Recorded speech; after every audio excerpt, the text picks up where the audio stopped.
आन्दोलनको उद्देश्य भनेको हामीसँग विगतमा भएका सहमति सम्बोधन गर्ने विद्यालय विद्यार्थी शिक्षक कर्मचारी मैत्री अग्रगामी विद्यालय शिक्षा ऐन जारी गराउनु हो। अनि उद्देश्य प्राप्त नभएसम्म त यो आन्दोलन जारी रहनु पर्यो। त्यसकारण ऐन जारी हुने अवस्था सिर्जना नभएसम्म यो आन्दोलन जारी रहन्छ। बोलीमा हामी पत्यार गर्दैनौँ, काममा मात्रै पत्यार गर्छौँ। अघिल्लै हिउँदे अधिवेशनमा विद्यालय शिक्षा ऐन जारी हुन्छ भनेर सरकारका धेरै मान्छेले बोल्नु भएको थियो, तर त्यो ऐन जारी भएन।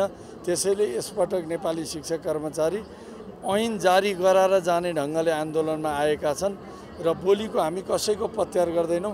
काम गरिदिनु भयो भने हामी बाटैबाट धन्यवाद दिएर जान्छौँ। माननीय शिक्षा मन्त्रीज्यूको राजीनामा र यो हाम्रो आन्दोलनको कुनै साइनो छैन। उहाँले अब आफ्नो सार्वजनिक रूपमा उहाँले स्वास्थ्यको कारणले भन्नुभएको छ, तर उहाँभित्रका अब आन्तरिक कारण के छन् त्यो हामीले जान्ने कुरा पनि भएन, ज्यादा चासोको पनि विषय भएन। तर म एउटा कुरा के प्रश्न पार्न चाहन्छु भने उहाँको राजीनामासँग हाम्रो आन्दोलनको कुनै साइनो छैन। प्रतिनिधि सभा सरेको सूचना त हामीलाई थाहा छैन। कुरा म त्यस्तो ठान्दिनँ। यत्रो ठुलो आन्दोलन चलेको छ। 12 गते त औपचारिक सुरुवात होला, तर 13 गतेदेखि त्यो सदन केही विषयले घन्किन्छ भने शिक्षक आन्दोलनको कर्मचारी आन्दोलनको विषयले घन्किन्छ। त्यो कसैले रोकेर त्यहाँ रोकिँदैन।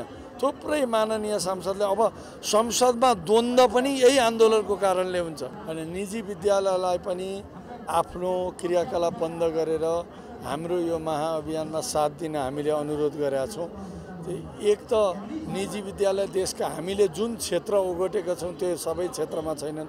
हाम्रा विद्यार्थी त हामीसँग आइहाल्छन् नि, त्यस्तो जसरी प्रचार भएको छ त्यस्तो जोखिम छैन। हामी हाम्रो अधिकार प्राप्तिको मात्र लडाइँमै छैनौँ। हामी त विद्यालय शिक्षाको सुधारको, विद्यालय शिक्षाका लागि नयाँ गोरेटो खन्ने लडाइँमा छौँ। त्यो लडाइँ भनेको विद्यार्थीको लडाइँ हो, अभिभावकको लडाइँ हो, देशको लडाइँ। वास्तवमा त यो ऐन ल्याइदियो भनेर लडाइँ हामीले लड्नुपर्ने होइन नि। यो त हामी त माननीय सांसदहरूले लड्नुपर्ने लडाइँ पनि हामी लडिरहेका छौँ। हप्ता 10 दिन 12 दिन 15 दिन विलम्बले त्यस्तो ठुलो शिक्षामा क्षतिको अवस्था आउँदैन। तर परीक्षा तयारी गरेको विद्यार्थीलाई परीक्षा रोकिँदा मनमा चोट पर्छ, त्यो प्रति हामी संवेदनशील छौँ।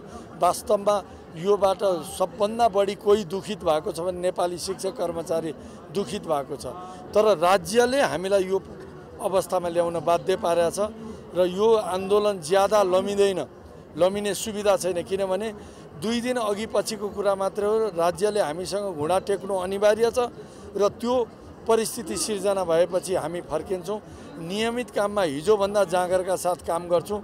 जति शैक्षिक क्षति हुन्छ त्यो हामी बिदाका समयमा पढाएर भए पनि त्यसलाई क्षतिपूर्ति दिन्छौँ। त्यस्तो चिन्तित नहुन म अभिभावक र विद्यार्थीलाई पनि अनुरोध गर्छु। अहिले शिक्षक आन्दोलनको विरुद्धमा अभिव्यक्तिहरू आइरहेका छन्। विरुद्धमा अभिव्यक्ति आउनु भनेको यो आन्दोलनले पीडा दिएको छ भन्ने बुझिन्छ। अहिले बालुवाटारका ओछ्यानमा पनि काँडा उम्रिसके घोज्छ, सुत्दा पनि त्यसले घोच्न थालेछ। बालुवाटारको कुर्सीमा, सिंहदरबारको कुर्सीमा बस्दा पनि त्यसले घोच्न थालेछ। त्यो घोचाइ दिनदिनै बढ्दै जान्छ। अति भएपछि सहमति गरेर एउटा निकास निकाल्नुको विकल्पै छैन।